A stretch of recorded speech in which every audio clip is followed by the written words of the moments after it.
नमस्कार, मी पूनम तुमचं पूनम बेसिक रेसिपीजमध्ये पुन्हा एकदा खूप खूप मनापासून स्वागत करते.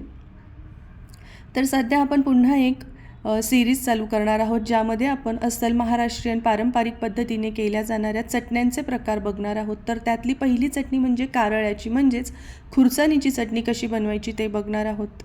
ही खुरसाणी किंवा कारळं अतिशय आरोग्यदायी आहे शरीरासाठी. घरात कोणी शुगरचा पेशंट असेल तर त्याच्या आहारात आवर्जून ठेवा, जेणेकरून रक्तातले शुगर किंवा साखरेचं प्रमाण नियंत्रणात ठेवण्यास ही खूप मदत करते. चला तर मग रेसिपीला सुरुवात करूयात. तर सगळ्यात आधी बघा, एक मोठा बाऊल भरून मी इथे कारळं म्हणजेच खुरचणी घेतली आहे. ही स्वच्छ निवडून आणि पाकडून घ्यायची आहे. मग एका लोखंडाच्या कढईमध्ये टाकून मीडियम फ्लेमवर ही आपल्याला खमंग भाजून घ्यायची आहे. भाजत असताना सतत ती अशी ढवळत राहायची, नाही तर पटकन ती कढईला लागू शकते. खमंग ही भाजून घ्यायची आहे. एक 4 ते 5 मिनिटानंतर ही अशी थोडीशी तडतड उडायला लागते आणि मग यामध्ये आपल्याला 1 चमचा भरून जिरं टाकायचं आहे आणि त्यानंतर एक मोठा चमचा भरून मी यामध्ये किसून घेतलेलं सुकं खोबरं ॲड केलेलं आहे. आणि आता पुढे 3-4 मिनिटासाठी पुन्हा आपल्याला याला चांगलं भाजून घ्यायचं आहे. जशी ही खुरसाणी भाजायला लागते ना बघा, अशी ती तडतड तर उडतेच, पण आहे ना हिचा रंग बदलतो आणि अशी थोडीशी चमच्याला चिटकायला लागते. यातलं जे काही तेल असतं ना ते थोडंसं रिलीफ व्हायला लागतं, म्हणजे ना समजायचं की आपली ही खुरसाणी या ठिकाणी छान भाजली गेलेली आहे. तुम्ही बघू शकताय, असं छान तेलकट दिसायला लागलेली आहे ही. आता एका ताटामध्ये काढायची आणि रूम टेम्परेचरवर पूर्णपणे आधी ही गार करून घ्यायची आहे. तोपर्यंत तुम्हाला एक निवेदन आहे, तुम्ही अजून माझ्या चॅनलला सबस्क्राईब केलं नसेल तर प्लीज नक्की सबस्क्राईब करा आणि बेल आयकॉनवर क्लिक करा. सबस्क्राईब करणं पूर्णपणे फ्री आहे, निःशुल्क आहे, तर नक्की माझ्या चॅनलला सबस्क्राईब करा.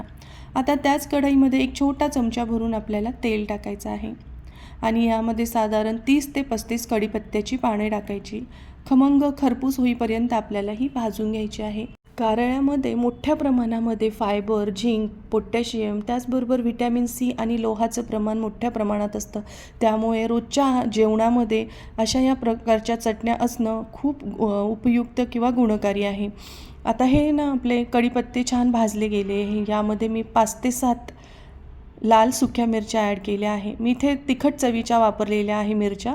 तुम्ही हवं तर या ठिकाणी बेडगी मिरची वापरली तरीही चालेल.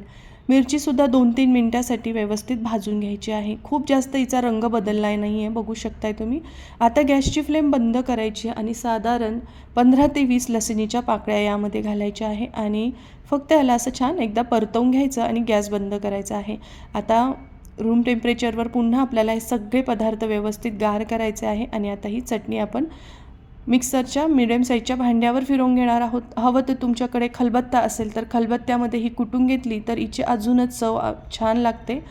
तर हलकंसं आता हे गरम आहे, यामध्ये मी आता पाव चमचा हिंग आणि चवीनुसार मीठ टाकून घेतलेलं आहे. याला आधी सुरुवातीला व्यवस्थित मिक्स करायचं, म्हणजे सगळीकडे मीठ व्यवस्थित लागतं.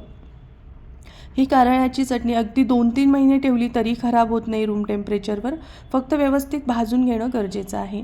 आता मिक्सरच्या भांड्यामध्ये टाकल्यावर पल्स मोडवर आपल्याला याला 3-4 वेळेस फिरवून घ्यायचं आहे. छान अशी ही कारळ्याची चटणी आपली तयार होते. तर या ठिकाणी आपली पहिली चटणीचा प्रकार म्हणजे महाराष्ट्रीयन पद्धतीने पारंपरिक कारळ्याची चटणी रेडी आहे. तुम्हीसुद्धा या पद्धतीने आवर्जून करून बघा. रेसिपी आवडली तर कमेंट करून नक्की सांगा. माझा व्हिडिओ पाहिल्याबद्दल तुमचे मनापासून खूप खूप धन्यवाद.